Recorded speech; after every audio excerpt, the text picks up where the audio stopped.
তাদেরকে সামান্য সহযোগিতা করা। আমরা এর আগেও কিন্তু দিয়েছি, ধানমন্ডিতে দিয়েছি, আমরা অন্যান্য জায়গায়ও দিয়েছি। তার অংশ হিসেবে আজকে কলাবাগানে আমরা এই কর্মসূচিটা পালন করছি।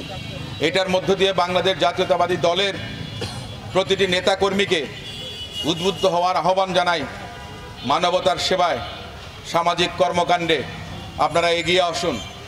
দেশ গঠনের জন্যে, জাতি গঠনের জন্য, সমাজ গঠনের জন্য আমরা যেন নিজেদেরকে নিয়োজিত করতে পারি। আমরা আশা করব জুলাই আগস্টের যে আন্দোলন হয়েছিল, সেই আন্দোলনের মধ্য দিয়ে আমরা স্বৈরাচার মুক্ত বাংলাদেশ পেয়েছি, ফ্যাসিস্ট মুক্ত বাংলাদেশ পেয়েছি।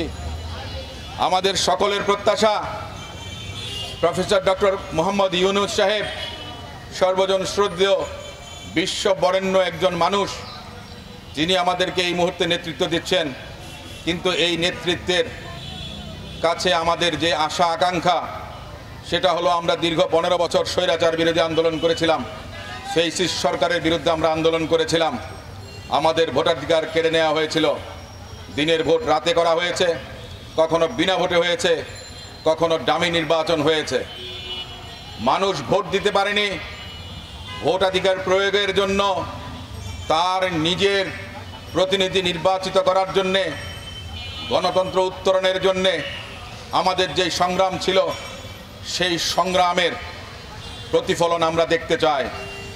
প্রফেসর ডক্টর মোহাম্মদ ইউনূস স্যারের কাছে আমাদের অনেক বেশি বড় প্রত্যাশা, কারণ উনি যেমন বড় মানুষ, বড় মানুষের কাছে প্রত্যাশাটাই স্বাভাবিক, অনেক বড় হবে।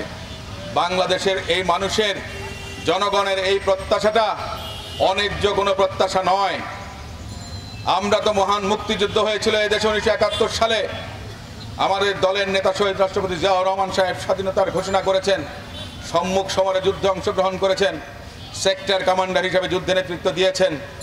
অনেক মুক্তিযোদ্ধা ভাইয়েরা শহীদ হয়েছেন। মা বোনের ইজ্জতের বিনিময়ে আমরা গণতন্ত্র পেয়েছি।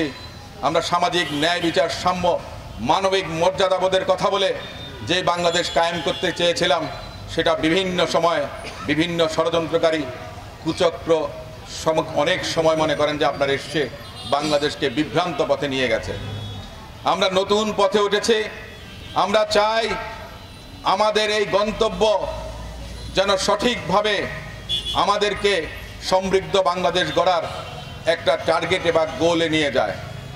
আমরা আশা করব professor doctor Mohammad Yunus sir, তিনি বলেছেন সমস্ত আয়োজন যদি শেষ হয়, সন্তোষজনক যদি অগ্রগতি হয়, বিচার কিংবা সংস্কারের কথা বলেছেন। সংস্কার কতজন বোঝেন আমি খুব ভালো করে জানি না। আপনার মনের মধ্যে যদি সংস্কার নিজেকে আপনি না করেন, সংস্কার যদি আপনার নিজের মধ্যে না হয়, আত্মশুদ্ধি যদি আপনার নিজের মধ্যে না হয়, আপনি কাগজে কলমে সংস্কার লিখে কোনো লাভ নাই। হত্যা মামলায় যাবজ্জীবন হয়, ফাঁসি হয়, সেটা তো বই পুস্তকে লেখা আছে।